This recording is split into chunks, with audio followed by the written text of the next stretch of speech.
कई लोग ना ऑब्वियसली अगेन जब रिलीजन की बात आती है तो लोग फिर इसी तरह डिफेंसिव भी हो जाते हैं और एक के ऊपर ज्यादा चढ़ाई कर देते हैं। तो मुझे खैर इसका इतना पता नहीं है। जी आप बताएं फिर उनके बारे में आप क्या मैं जानते हैं? अहमदी कितने हैं और वैसे ही बेचारे मजलूम हैं, उनके ऊपर और कोई बात करके क्या आप कर लेंगे? और अगर जड़ कट गई, दरख्त कट गया, तो फिर बात ही खत्म। तो मैं तो मजहब पे बात करूंगा और इस्लाम पे बात करूंगा। जब उन्होंने जमात छोड़ी तो उनकी बीवी ने उनसे अलहदगी कर ली। खलीफा ने शायद कहा था कि इसके साथ ना रहो, ये दैरिया हो, इसने जमात छोड़ दी है।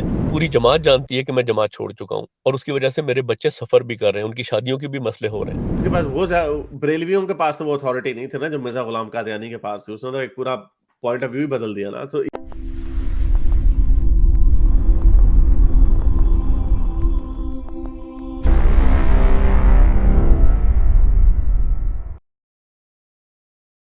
अभी अगर जमात अहमदिया क्या है, इनका अहमदिया बाकी के ना फिर आते हैं ना मुझे उनमें कोई इंटरेस्ट है। 1% नहीं, भी नहीं, नहीं है मुझे भी वो नहीं है। छोड़े। मैं भी छोड़ चुका हूँ, लेकिन मैंने कहा अगर कभी उनका व्यू पॉइंट जानना चाहे तो मैं हाज़िर हूँ, अदरवाइज़ मुझे भी कोई इंटरेस्ट नहीं है। मैं उनका एक छोटा-सा बता दूँ मेरी नज़र में क्या है, मैंने 30 साल गुज़ारे हैं, वो शुगर कोटेड इस्लाम है।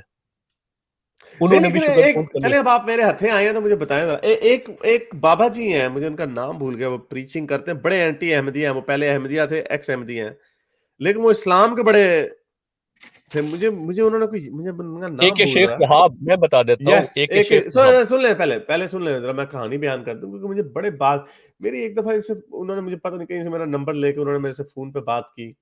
उन्होंने मुझे कहा अहमदियों की बजाय। मैंने कहा अहमदी मुझे पता है, इतना नाम है, उनको जानता हूँ उन लोगों को, लेकिन मैं वैसे ऑब्वियसली उनके अकीदे अगर हम इस्लाम को गलत साबित कर देते हैं, मेन स्ट्रीम इस्लाम को, तो ऑब्वियसली अहमदी भी गलत हो जाता है साबित, क्योंकि इट्स हारिस साहब बेस्ड ऑन दैट। हारिस सुन ले साहब मेरी 100% दुरुस्त। मेरी बात पूरी सुन ले, मैं जी, लोगों को जी, पहले आप समझाने के लिए कहें। कह रहा हूँ। तो उन्होंने मुझे कहा, तो मैंने कहा एक दफा फोन पे बात हुई तो बड़ी मेरे से सहमति है। मैंने कहा अच्छा, हाँ हाँ। मैंने कहा सही है, गलत है ये सारी बातें। तो obviously I moved on to my whatever I do, मैं वो करता हूँ। तो उसमें उन्होंने मुझे बाद में मैंने देखा कि कुछ मोमिनों के साथ बैठ के, वो जो खत्म नबूवत वाले लोग हैं उनके साथ बैठ के अहमदियों की बजा रहे हैं और इस्लाम को डिफेंड कर रहे हैं। मैंने कहा यार ये कौन सी उल्टी गंगा बह रही है। तो खैर एनीवे, तो मैंने ये देखा है कि कई लोग ना ऑब्वियसली अगेन जब रिलीजन की बात आती है तो लोग फिर इसी तरह डिफेंसिव भी हो जाते हैं और एक के ऊपर ज्यादा चढ़ाई कर देते हैं। तो मुझे खैर इसका इतना पता नहीं है। जी आप बताएं फिर उनके बारे में आप क्या मैं जानते इन आप AK शेख साहब का ज़िक्र कर रहे हैं, जब मैंने जमात और इस्लाम छोड़ा, इन्होंने मुझसे भी राब्ता किया था कि आप मुझे इंटरव्यू दें। तो मैंने इनसे यही बात कही थी। मैंने कहा था देखो मैं आपके चैनल पर आके बात करने को तैयार हूँ, लेकिन मैं बात करूँगा जड़ पे, ना कि शाख पे। अहमदी कितने हैं और वैसे ही बेचारे मज़लूम हैं, उनके ऊपर और कोई बात करके क्या आप कर लेंगे? और अगर जड़ कट गई, दरख्त कट गया, तो फिर बात ही खत्म। तो मैं तो मज़हब पे बात करूँगा और इस्लाम पे बात करूँगा। अच्छा, मैं AK शेख साहब का एक और बात बता दूँ? उनके सा वो देहरिये हैं, वो सिर्फ़ सॉरी टू से वो सिर्फ़ अहमदियों की मुखालफत में मुसलमानों की हमायत गेन करने के लिए इस्लाम को इस्तेमाल करते हैं, मज़ीद अहमदियों पे ज़ुल्म करने के लिए। उनके पर्सनल ग्रीवेंसेस हैं, सॉरी टू से। नहीं लेकिन हाँ ना, मुझे नहीं मुझे लगा ऐसे था कि वो एथियस्ट है, लेकिन मुझे स्ट्रेटजी नहीं, समझ नहीं नहीं वो आती। एथिस्ट हैं। हारिस साहब वो एथिस्ट तो हैं, लेकिन वो मुसलमानों को क्यों, यानी इसलिए अगर इसलिए कि उनके ग्रीवेंस है, वो चाहते हैं कि अहमदियों पे और ज़ुल्म हो, इनको पाकिस्तान में और मारा जाए। I mean this is a very weird kind of a mindset. मुझे नहीं मैं पता, आप ऑब्वियसली कोई मुझे पर्सनल कोई अहमदिया हारिस जमात साहब ने मेरे उनके साथ कोई ज्यादती की हो, मुझे लगता है। जमात ने उनसे बिल्कुल ज़्यादती की ना, उनकी शादी ओके। टूट गई थी ना, जब उन्होंने जमात छोड़ी तो उनकी बीवी ने उनसे अलहदगी कर ली। खलीफा ने शायद कहा था कि इसके साथ ना रहो, ये दैरिया हो, इसने जमात छोड़ दी है। चूँकि उनका घर टूटा था, तो वो सॉरी टू नहीं तो से एक शेख साहब से बंदा ये पूछे कि अगर आपकी किसी सुन्नी मुसलमान से शादी हुई होती है और उसको पता चल जाता कि आप एथियस्ट हो गए हैं, तो क्या उसके उसका जो बरेलवी इमाम है या देवबंदी इमाम है या वहाबी इमाम है, उसने क्या कह देना था कि हाँ हाँ कोई बात नहीं, जिए जाओ, आपकी हमारी बात शादी बिल्कुल कायम है। दुरुस्त है, लेकिन इस वक़्त तो उनका ग्रीवेंस एनी हाउ हम एक शख्स को डिस्कस करने लग गए हैं, लेकिन I think this sounds very stupid. मुझे समझ नहीं आई थी उस वक्त। तो मैंने बाद में देखा कि उन्होंने कोई एक दो वीडियोस मेरे खिलाफ बनाई हुई थी, तो मैंने कहा अच्छा चलो छोड़ो। But again it's a thing of no interest कि आप नहीं अहमदियों वो के ऊपर, मैं तो शियों के देखिए ऊपर भी बात नहीं करता, उसका शियाने अली उसका के ऊपर मकसद उसका भी। मकसद सिर्फ इतना है, वो जो पहले देखें मैंने अहमदियत छोड़ी।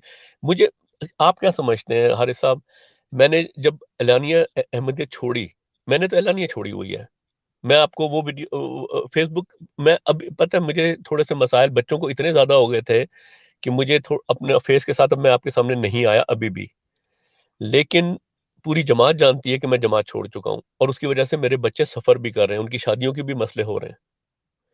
लेकिन फिर भी मैं पर्सनल ग्रीवेंस पे आके जमात के खिलाफ इसलिए नहीं बोलता कि यार जमात की लीडरशिप करप्ट है, अवाम बेचारे तो पहले ही मजलूम है। आम अहमदी तो अवाम ट्रक की बत्ती के पीछे लगे हुए जस्ट लाइक एवरीवेयर एल्स। बेवकूफ है ना, लेकिन वो अपनी बेवकूफी में तो पहले किस खौफ में जिंदगी गुजार रहे हैं वो पाकिस्तान में और किस मुसीबत में गुजार रहे हैं। Oh yes. उनके लिए और मुसीबत पैदा करना इंसानियत के खिलाफ है। तो बहरहाल मेरा जो है वो नजरियात पे मैं बात करता हूँ, शख्सियात पे नहीं करता। तो बाकी आपके मैं कल देख रहा था एक और भी कल नहीं, जो आपने एक वो की थी, एक स्ट्रीम की थी ना एक दिन पहले, ओह यस, उसमें राजे भी के ऊपर। एक अहमदी आए थे, वो बड़ा लॉजिकल बन रहे थे लेकिन अरे हाँ, कौन राजा के आया? ऊपर। कौन आया था तो अहमदी? अहमदियों हाँ, के एक आया था, यस ऊपर यस भी यस बात, यस। एक अहमदी आया, हाँ, मेरे बाद फ़ौरन आए थे वो, कि हम तो बड़े लॉजिकल हैं, कंपैरेटिवली लॉजिकल हैं, लेकिन देखें एक तरफ कहते हैं कि मौज़ों के पीछे भी कोई कानून कुदरत होता है, लेकिन मिर्ज़ा साहब का एक बड़ा है मौजज़ा कि जी वो सो रहे थे, उन्होंने ख्वाब में देखा कि खुदा ने कोई कलम दवात मंगवाई और कोई फ़ैसला लिखा और फ़ैसला लिखने के बाद जैसे कलम छिड़कते हैं ना, पुराने ज़माने में छिड़का करते थे, तो सुर्ख रंग से लिखा था, तो वो छींटे उनके कपड़ों पे आए, उन्होंने ख्वाब में देखा। तो जब ओह! उठे तो देखा वाक़ई वो छींटे पड़े हुए हैं। तो कोई सहाबी भी पास बैठे थे, वो भी विटनेस बन गए। अब उसको ये लिटरल मानते हैं कि वो खुदा के कलम के वो छींटे उनके कपड़ों पे आए थे। और कोई नहीं है ये सीधे तो इनके इनके मतलब इनके कहने का मिर्जा मेरा ये है, इन। कहाँ वो जो बड़े लॉजिकल बन रहे थे ना उसमें, और नहीं नहीं, कोई लॉजिकल नहीं, वो उस वक्त मैंने नहीं बात की, मेरा ख्याल वो इनके वो क्या, उसने लानत 1000 दफा लिखी हुई है पेज पे, वो कहता मैंने एक किताब लिखी हुई है। इट्स जस्ट स्टूपिड, हाँ, पर नहीं एनीवे वो चलें। देखें, वैसे हारिस साहब ये लंबी बातें हैं। देखिए मिर्ज़ा साहब फिर भी बाकी मुसलमानों के फ़िरकों से अगर आप उनकी किताबें पढ़ें, कहीं-कहीं लॉजिकल हैं, लेकिन बाकियों से बहुत ज़्यादा नहीं तो लॉजिकल ही हैं। वाज अ प्रोडक्ट ऑफ, नहीं लेकिन he was a product, he was a मुजद्दिद था ना, वो तो अपने रिलीजन उसने नया इन्वेंट किया था, he had a lot of liberty.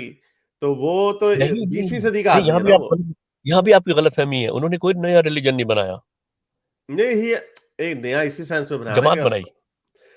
नहीं वो, लेकिन उनके पास वो वाली अथॉरिटी तो नहीं थी ना, उनके पास वो बरेलवियों के पास तो वो अथॉरिटी नहीं थी ना जो मिर्जा गुलाम कादियानी के पास थी, उसने तो एक पूरा पॉइंट ऑफ व्यू ही बदल दिया ना, तो he had more authority over re interpreting the verses then let's say Barelvi. I know कि उन सारों ने किया है, उन सारों ने अपनी अपनी वर्सेस को अपने तरीके से किया, लेकिन फ्रेमवर्क तो वही हाँ। हनफी था ना नीचे, तो इसका तो नहीं, नहीं, ये फ्रेमवर्क ही बात नया आपकी हो गया। बिल्कुल, क्योंकि क्योंकि वो समझते थे कि खुदा मुझसे हम कलाम होता है, तो मैं इंटरप्रेट ज़्यादा बेहतर कर सकता हूँ कुरान को, ये आपकी बात दुरुस्त है, ये लिबर्टी वो समझते थे उनके पास है और तो इसी वजह से उन्होंने फिर एज अ वोट किया। रिजल्ट आपको 20वीं सदी की जो छाप उसमें नजर आएगी, तो that's the reason it may sound more logical, but है तो बेस तो वही है। तो चले, बहुत शुक्रिया, थैंक यू सर, बड़ी लंबी होगी बात, बहुत शुक्रिया आने का, थैंक यू। बेसिकली तो मज़हब तो सारे इलॉजिकल है। चलिए बहुत अच्छा आपसे गुफ्तगू रही, तो फिर कभी इंशाल्लाह ज़िंदगी रही तो बात होगी आपसे। ओके डियर, खुदा हाफ़िज़। Thank you. मेरे इस नेक काम को जारी रखने के लिए मुझे पेपैल या पेट्रियन पे जरूर सपोर्ट कीजिए, ताकि मैं अपना पैगाम ज्यादा से ज्यादा लोगों तक पहुंचा सकूं।